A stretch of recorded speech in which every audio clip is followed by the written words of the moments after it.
students, good morning. Today we study EVS class 5th lesson number 6. Topic अपना है germination of seeds. किस तरह से बीजों में अंकुरण होता है.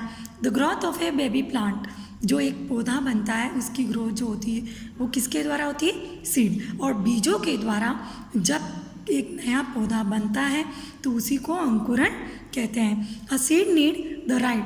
अब जो बीज होता है उसको किस किस चीज़ की आवश्यकता होती है, अमाउंट ऑफ एयर यानी कि हवा, वाटर पानी, एंड वार्म यानी कि सनलाइट सूर्य की किरणों की आवश्यकता होती है, प्रकाश की.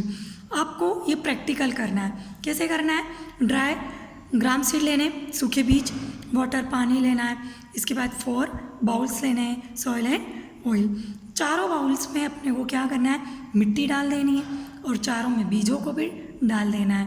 अब आपको क्या करना है, फर्स्ट वाला जो बाउल है उसमें हमने एयर भी दी, इसको सनलाइट भी मिला, परंतु इसमें वाटर नहीं डाला तो सीड विल नॉट जर्मिनेट. जो बीज है वो उसमें अंकुरण नहीं हुआ. नेक्स्ट जो था उसको हमने एयर भी दी, वाटर भी दिया, परंतु उसको सनलाइट सूर्य की रोशनी कहीं से भी नहीं मिली तो सीड्स विल नॉट जर्मिनेट, बीजों में अंकुरण नहीं हुआ. थर्ड वाले में जो है बाउल, उसमें वाटर और सनलाइट दोनों मिला, परंतु उसको क्या नहीं मिली, एयर, हवा नहीं मिली, जिसके कारण बीज जो था उसमें भी जर्मिनेट नहीं हुआ. फोर्थ वाला जो बाउल है अपना, उसमें क्या हुआ कि हमने सब कुछ डाला, वाटर भी डाला, एयर भी मिली, इसको सनलाइट सूर्य का प्रकाश भी मिला, तो उसके कारण जो बीज था उसमें जर्मिनेट हुआ यानी कि अंकुरण हुआ और इस तरह से एक नया बेबी प्लांट बन गया. The grains of the cereals kept in our home. हम क्या करते हैं, अनाज को घर में स्टोर करते हैं उसमें, परंतु क्या वो जर्मिनेट होते हैं, नहीं, क्योंकि द ग्रेन्स आर ड्राई. क्योंकि जो ग्रेन्स होते हैं, अनाज के जो दाने होते हैं वो सारे सूखे होते हैं और नो वाटर, उसको पानी भी नहीं मिलता, इसके कारण वो उसमें जर्मिनेशन नहीं होता है. Take the correct option.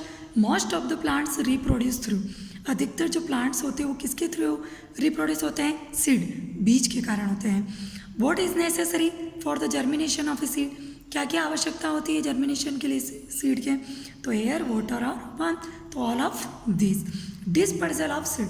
अब देखो ये जो है बीज वो डिस्पर्सल कैसे होते हैं, इधर से उधर कैसे जाते हैं. तो हम सब जानते हैं प्लांट्स कैन नॉट मूव, कि पेड़ पौधे एक स्थान से दूसरे स्थान चल नहीं सकते. So the nature has developed ways to scatter their seed.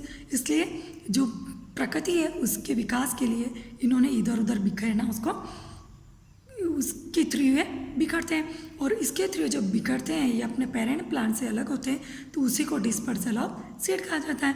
और इसके एजेंट कौन कौन से हैं, तो इसके एजेंट है विंड, हवा, वाटर पानी, बर्ड्स पक्षी, इंसेक्ट कीड़े मकोड़े, एनिमल्स जानवर. और इसमें ये जो सारे हैं इसके एजेंट, उसी को इसके एजेंट्स ऑफ डिस्पर्सन कहलाते हैं. सबसे पहले विंड यानी कि हवा के थ्रू, क्योंकि इनके क्या होते हैं, हेयर, ओके, विंग्स होते हैं, जिसके कारण ये हवा में उड़कर एक स्थान से दूसरे स्थान चले जाते हैं. जैसे कि कॉटन, डैंडिलॉन्स, मदार सीड्स, ये सारे जो बीज होते हैं ना, ये एग्जाम्पल दे रखे हैं. हिप्टेज, मैपल एंड स्कैमोर्स, साइकोमोर्स, ओके, ये सारे जो सीड होते हैं बीज, इनमें विंग्स होते हैं और जिसके कारण ये हवा से उड़कर एक स्थान से दूसरे स्थान चले. नेक्स्ट है water. Water helps in dispersal of seed. जो पानी होता है वो भी बीजों के डिस्पर्सल में सहायता करता है. कैसे करता है, जैसे कि देखो लोटस फ्रूट्स होते हैं, स्पंज पार्ट होते हैं. कोकोनट फ्रूट्स जो होता है वो बहुत फाइब्रस थिक मोटा पार्ट होता है, उसका कड़क होता है, तो वो तो बह के जा नहीं सकते कहीं भी. तो उनके जो पार्ट्स होते हैं, उनके जो बीज होते हैं, जैसे लोटस के, कोकोनट के, तो उनके जो फ्रूट्स होते हैं वो पानी में गिर जाते हैं और जब वो बह के एक स्थान से दूसरे स्थान चले जाते हैं और इस तरह से उनमें भी डिस्पर्सल होता है. एनिमल्स के थ्रू भी होता है. सीड्स जो होते हैं वो जानवरों के बॉडी पे चिपक जाते हैं, जैसे कि ये एंथियम सीड है, तो ये क्या है, इनके हुक्स होते हैं, कांटे होते हैं, स्टिफ एयर होते हैं इनके, और इसके भी ये हुक होते हैं, टाइगर नेल्स जो स्पीड उसके. तो इसके कारण भी ये जानवरों की बॉडी पे चिपक जाते हैं और एक स्थान से दूसरे स्थान चले जाते हैं. ह्यूमन्स एंड एनिमल्स क्या करते हैं, इट जूसी फ्रूट्स. हम रसदार जो फल फ्रूट होते हैं उनको खाते हैं, जैसे कि मैंगो, एप्पल, वाटरमेलन, तरबूज, और इनके बीजों को क्या करते हैं हम फेंक देते हैं, तो उसके कारण भी ये डिस्पर्सल हो जाते हैं। एंथियम टाइगरनेल्स और ये इनके हुक्स के कारण, क्योंकि ये किसी की बॉडी पे या फिर कपड़ों पे चिपक जाते हैं और एक स्थान से दूसरे स्थान चले जाते हैं। सम सीड्स, कुछ ऐसे सीड्स होते हैं जैसे बर्ड, पक्षी और अदर एनिमल, जानवर खाते हैं, परंतु उनका जो टफ, जो कठोर भाग होता है वो उनको पचा नहीं पाते, do not they get digested. तो when birds and other animals slow them, जब पक्षी और जानवर उनको नहीं खा पाते तो वो उनको क्या करते हैं, स्लो कर देते हैं, तो come out intact in their waste material, उसका जो वेस्ट मटेरियल होता है बाहर आ जाता है। The seeds are disperse to other places, और इस तरह से उनके बीज भी दूसरी जगह चले जाते हैं। एक्सप्लोजेशन ऑफ फ्रूट्स, यानी कि किस तरह से फलों में विस्फोट होता है।